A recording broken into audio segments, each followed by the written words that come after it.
Shalom, kakak-kakak guru yang luar biasa, yang hebat, yang keren. Berjumpa lagi dengan saya di klinik sekolah minggu. Puji Tuhan. Pada video saya yang lalu, yaitu pada pelajaran yang keempat atau sesi yang keempat, saya sampaikan kepada kakak-kakak bahwa dalam proses belajar mengajar, ya tentu saja dalam hal ini masuk di dalamnya adalah sekolah minggu. Nah, seseorang yang ada dalam proses belajar mengajar itu hanya sanggup mengingat apa yang didengar 20% pada hari berikutnya. Minim sekali. Jadi ketika seseorang hanya mendengar saja, maka apa yang didengar itu hanya 20% saja yang bisa diingat. Nah, akan tetapi ketika seseorang itu mendengar lalu kemudian ditambahkan sesuatu yang bisa dilihat, maka akan ada penambahan ingatan atau sesuatu yang didengar dan dilihat itu bisa meningkatkan ingatan seseorang atau menambah ingatan seseorang atas materi yang disampaikan itu menjadi 50%. Nah, ini penting sekali untuk kakak mengerti dan ketahui. Oleh sebab itu, maka tidak bisa tidak menghadirkan alat peraga pada saat ketika kita mengajar anak sekolah minggu menjadi begitu pentingnya. Apa alat peraga itu? Macam-macam. Bisa gambar, bisa boneka, bisa video, bisa sesuatu yang ada di sekitar anak-anak sekolah minggu. Apa yang sering kali dilihat, didengar oleh anak sekolah minggu atau sesuatu yang ada di sekitarnya itu akan sangat membantu anak sekolah minggu untuk bisa mengingat. Saya ulangi, sesuatu yang ada di sekitar anak sekolah minggu yang akrab dengan anak sekolah minggu, lalu kemudian kita jadikan sebagai alat peraga, itu sangat membantu ingatan anak-anak sekolah minggu atas apa yang kita sampaikan kepada mereka. Nah, pada video saya kali ini, pada pelajaran kita pada hari ini di sesi yang kelima, saya akan memberikan contoh alat peraga yang menarik. Tetapi tidak hanya menarik, alat peraga ini juga menambah wawasan dan pengetahuan dari anak-anak sekolah minggu. Sehingga anak-anak ini tidak hanya memahami, menerima, mengerti firman Tuhan yang kita sampaikan, tetapi ada sesuatu yang bertambah yang lain. Apa itu? Pengetahuan anak-anak. Nah, saya juga menyampaikan di video saya yang terakhir itu, di sesi yang keempat, bahwa apa yang ada di sekitar anak-anak, yang dekat dengan anak-anak, itu sangat membantu anak-anak bisa memahami cerita. Karena sudah begitu akrab, sudah begitu dekat dengan anak-anak. Nah, pada video kali ini, akan saya sampaikan alat peraga apa sih yang dekat dengan anak-anak. Ya, alat peraga apa sih yang akrab dengan anak-anak, yang begitu dekat dan sering dilihat oleh anak-anak. Nah, oleh sebab itu kakak-kakak, simak video ini sampai tuntas, ya, sampai selesai. Berikan like dan komentar, ya. Kenapa sih harus diberikan komentar? Agar masukan dari kakak-kakak bisa saya lakukan, saya tambahkan pada video mendatang, sehingga video pelajaran dari channel klinik sekolah minggu ini semakin hari semakin lebih baik lagi, ya. Juga bagi kakak-kakak yang belum subscribe, silakan subscribe, ya. Silakan subscribe. Juga setelah di-subscribe, berikan loncengnya, bunyikan loncengnya, sehingga ketika kakak-kakak membunyikan lonceng, video-video saya terbaru pasti akan bisa sampai kepada kakak-kakak.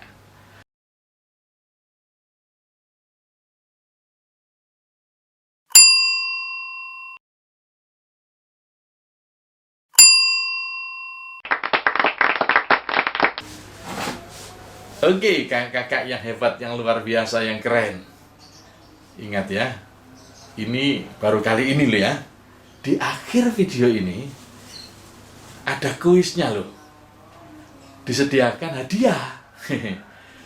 Hadiahnya apa? Hadiahnya ini adalah picture visual aid atau gambar alat peraga untuk 3 orang pemenang. Nah, oleh sebab itu simak sampai selesai ya. Lalu tuliskan jawab kuis ini ya di akhir video ini di kolom komentar ya. Sekali lagi ikuti video ini sampai selesai. Oke, kita akan masuk pada inti pelajaran ini ya. Nah, kali ini contoh cerita sekaligus nanti akan ada alat peraganya. Saya mengambil tematik. Apa itu? Iri hati. Perihal iri hati. Nah, bacaan Alkitabnya ada di dalam Yakobus pasal yang ketiga ayat yang ke-16. Sebab di mana ada iri hati dan mementingkan diri sendiri, di situ ada kekacauan dan segala macam perbuatan jahat. Kisahnya demikian. Ada seorang anak di halaman rumahnya itu banyak ditumbuhi tanaman-tanaman. Anak ini bernama Yohanes. Ada tanaman besar, ada tanaman kecil. Juga ada pohon yang besar, yang rimbun daunnya, tinggi, daunnya lebat karena rimbun. Nah, pohon yang besar ini disukai banyak orang. Kenapa? Karena banyak orang yang berteduh di bawahnya. Berteduh pada saat kapan? Ya, ketika matahari bersinar sangat terik, sangat panas, banyak orang berteduh di situ. Atau pada saat hujan yang deras, banyak orang berlarian menuju ke situ, lalu kemudian berteduh di bawah pohon yang rimbun itu. Banyak orang yang suka. Yohanes dan keluarganya pun juga suka, bangga dengan pohon ini. Keluarganya sangat senang ada pohon yang besar yang ada di sekitar rumahnya. Meskipun pohon ini sudah tinggi, besar, rimbun, tetapi ayah Yohanes selalu rajin menyiram. Tidak hanya menyiram, tapi juga memupuk agar baik pohon itu maupun tanaman yang lain terus bisa tumbuh dengan baik, terus bisa tumbuh dengan benar, terus bisa berkembang. Bahkan kalau ada yang bisa menghasilkan buah, biar semuanya berbuah. Tetapi pada suatu hari, pada suatu kali, daun-daun dari pohon yang dibanggakan ini mulai menguning.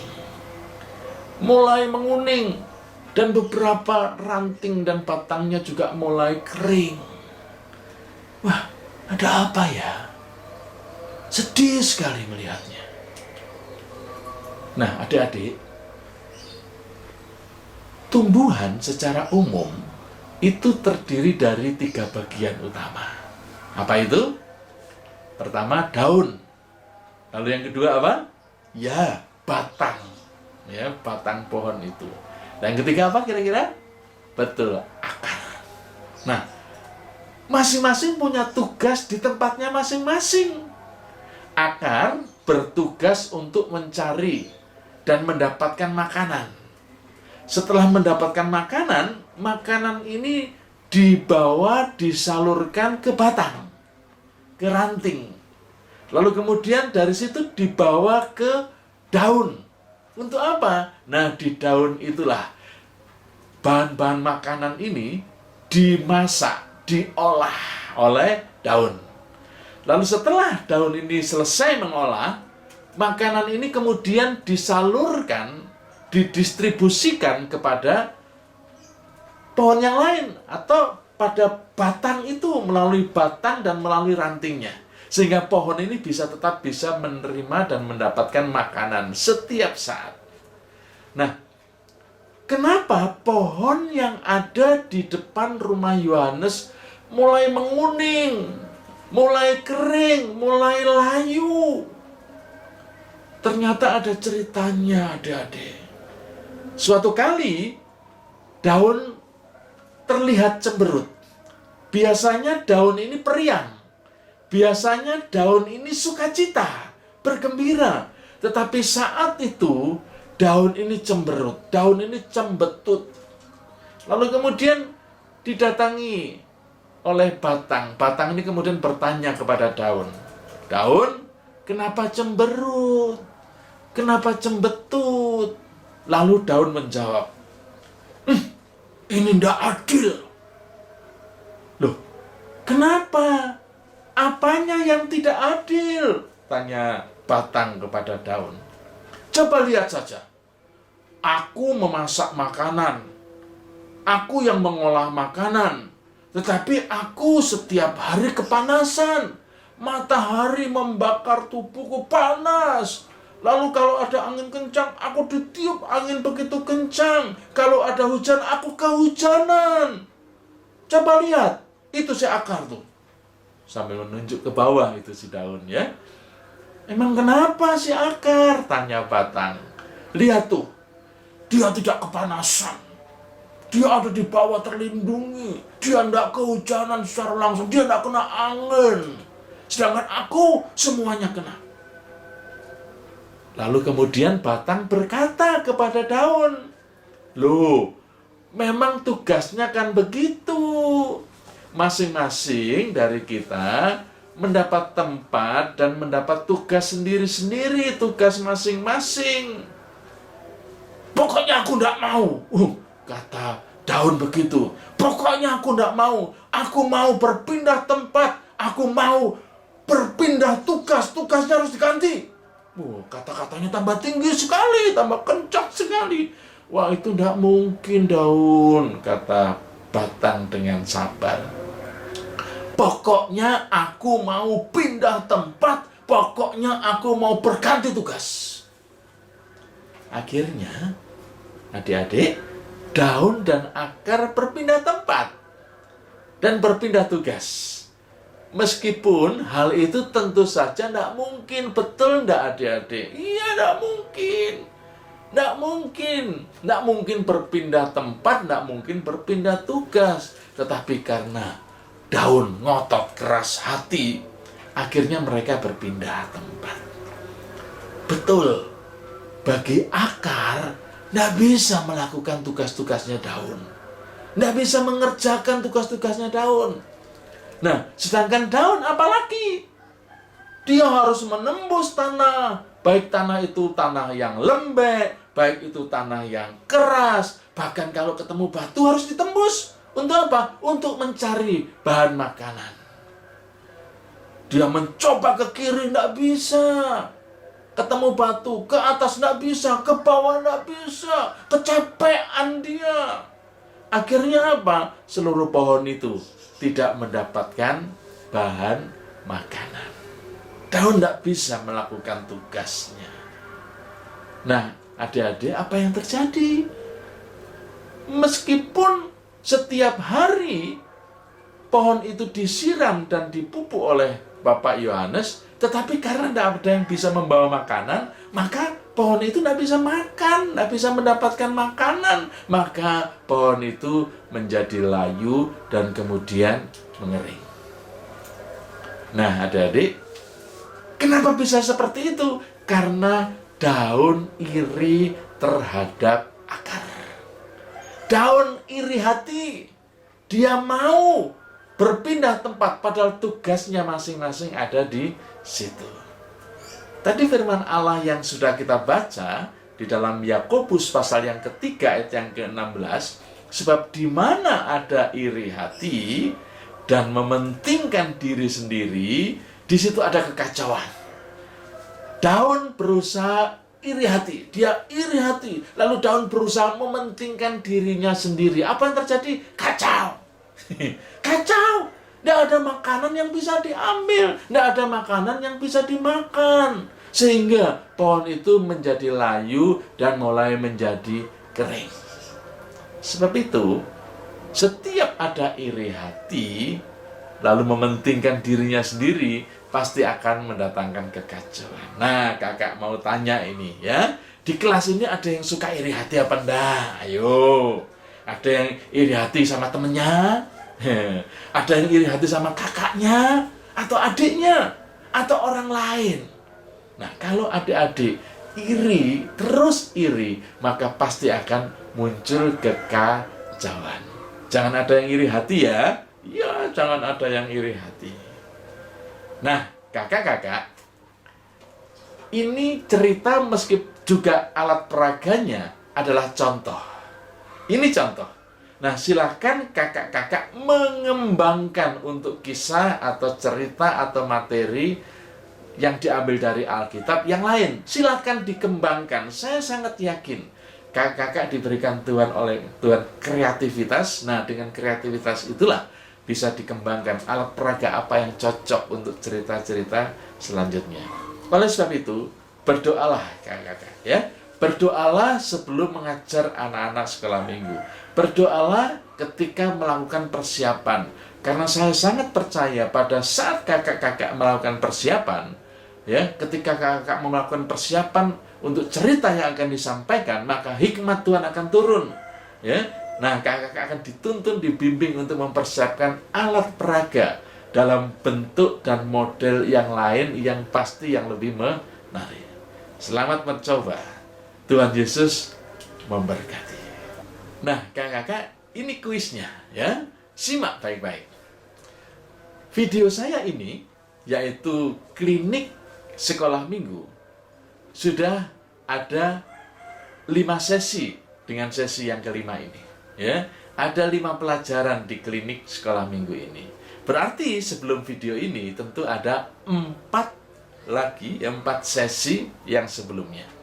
Nah, kakak sedang nonton atau belum? Nah, lihat ya, nanti di deskripsinya ada linknya ya. Silakan dibuka ya. Nah, kuisnya demikian.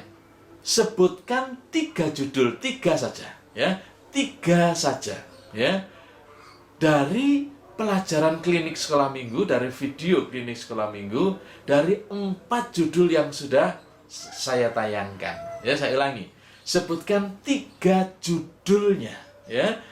Pelajaran video klinik sekolah minggu dari 4 judul pelajaran yang sudah ditayangkan. Gampang kan? Gampang lah ya. Nah, silakan dijawab di kolom komentar. Pemenangnya akan diumumkan pada video klinik sekolah minggu di sesi 6 mendatang. Baik, demikian untuk kali ini. Sampai jumpa lagi pada sesi-sesi pelajaran klinik sekolah minggu berikutnya. Tuhan Yesus memberkati kakak-kakak semua. Haleluya.